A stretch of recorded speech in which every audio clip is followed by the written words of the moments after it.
Hello, welcome back. I'm Statman Dave on the Squawka YouTube channel, and we are going to be digesting the epic comeback in the semi-final of the Champions League as Liverpool came back and beat Barcelona 4-0 at Anfield. It was absolutely incredible. Of course, make sure to subscribe if you're new to the Squawka YouTube channel, like that goddamn video and turn the notification bell on so you don't miss any of this tactical content. But the big questions that we've got to answer today. First up, how did Liverpool do it? We're going to go through the goals, we're going to talk tactics, all that good stuff. But also, we're going to answer the question, are Barcelona the Spanish version of Paris Saint-Germain? They've bottled it 2 seasons in a row, incredible stuff. But anyway, it's time to dive in to the tactics. Tactics ready, we're ready to drop the shapes, all the good stuff, the formations and where it went right and wrong for Liverpool. So Liverpool did set up in their classic 4-3-3 that we've come to see under Jurgen Klopp, a nice, evolution of his Borussia Dortmund side. For Barcelona, we've set them up in their 4-4-2. That's their defensive shape, of course. The shape does move when they have possession. You're thinking a 3-4-3, a 4-3-3. But we're going to go for the defensive structure as Barcelona spent most of the game defending. In terms of what the big decision Jurgen Klopp had to make, it was who comes in for both Firmino and Mohamed Salah. 2 of his best players in recent years in the Champions League. Think what Firmino did against Roma and Mohamed Salah did in the entire tournament last time. It was all about Mane.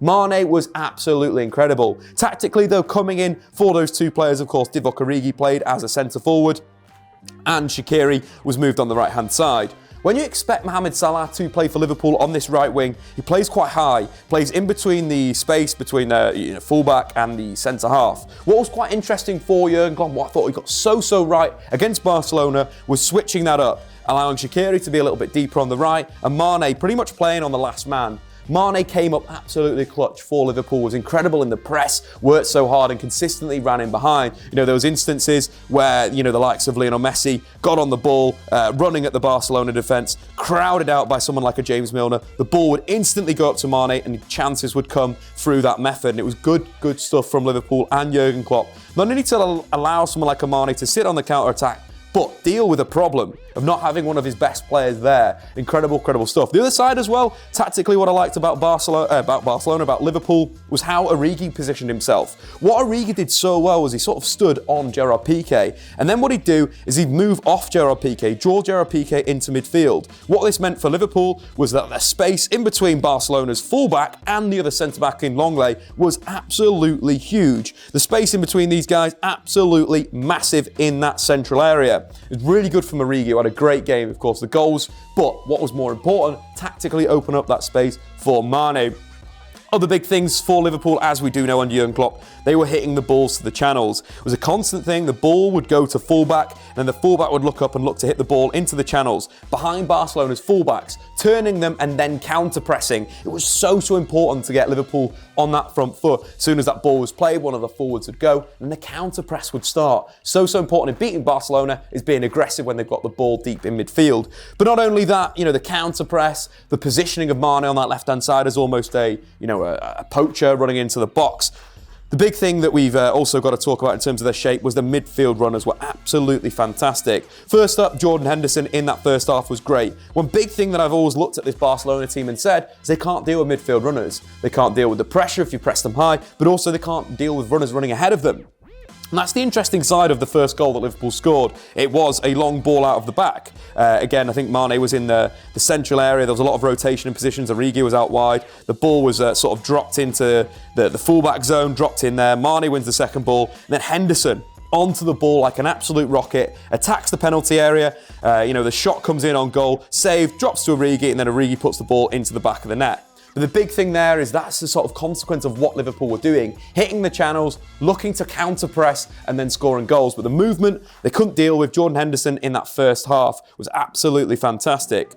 Of course, Liverpool had to deal with another problem tactically in terms of Robertson went off with injury. That little spat he had with Luis Suarez, not nice stuff from Luis Suarez, had a very very poor game, but more on him later on. What that meant for Jurgen Klopp, he had to change his shape again.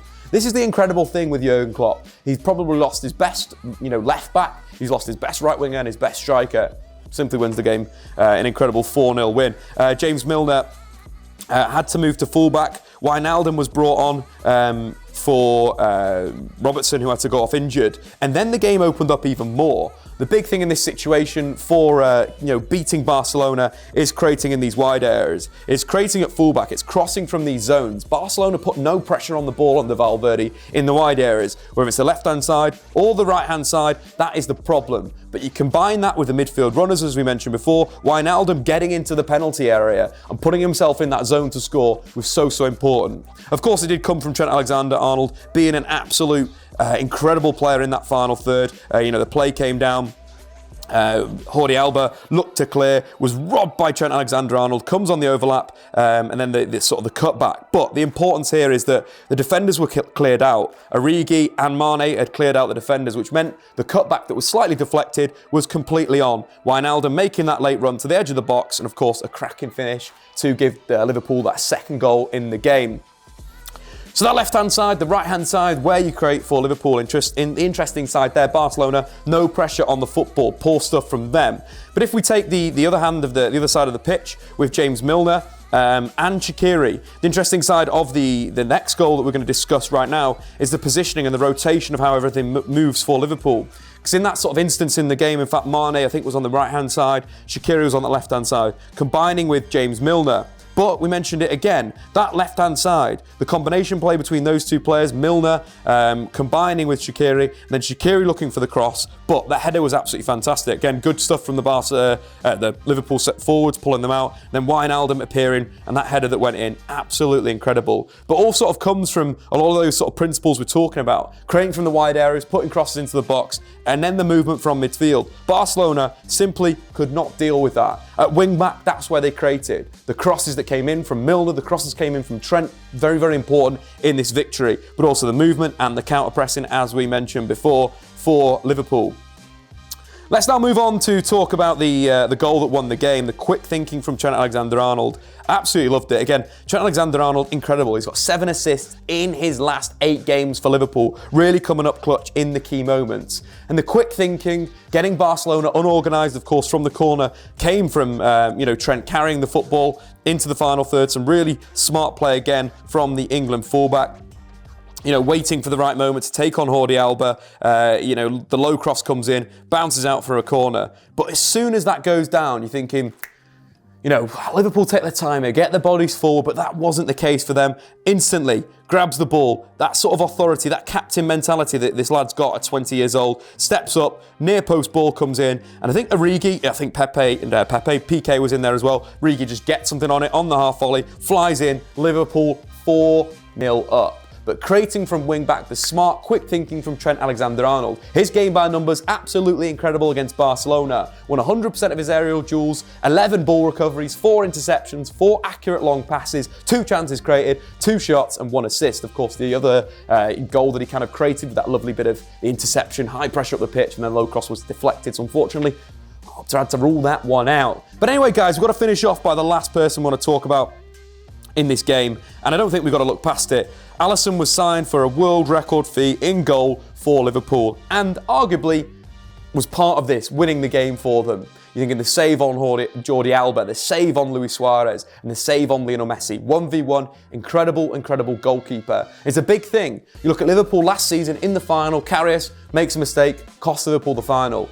This time round, they have a goalkeeper that was also in the Roma comeback against Barcelona. Maybe he was in the dressing room being like, look guys, we can believe here. But he made the big saves at the big moments. A fantastic one on Luis Suarez. Suarez had a very, very poor game against Liverpool. 1 big chance, of course, 1 shot on target, 0 dribbles completed, 0 chances created, 0 aerial duels won, no goals, no assists. Ends the European Cup season this year with a single goal in the competition. But that was all about the massive play from Alisson. Unbelievable in goal for Liverpool. But anyway, guys, they're my thoughts on the game. We're talking Mane, we're talking midfield runners, wing-backs, the goalkeeping performance, an incredible display for Liverpool. Arguably one of the greatest comebacks in the Champions League history. I'd say it's on par with Barcelona's comeback versus PSG a few seasons ago. Anyway, I've been Statman Dave. Subscribe to Squawka if you're new. Like that goddamn video and get into the comments. Can Liverpool go forward to Madrid and win their 6th European Cup? See you guys later.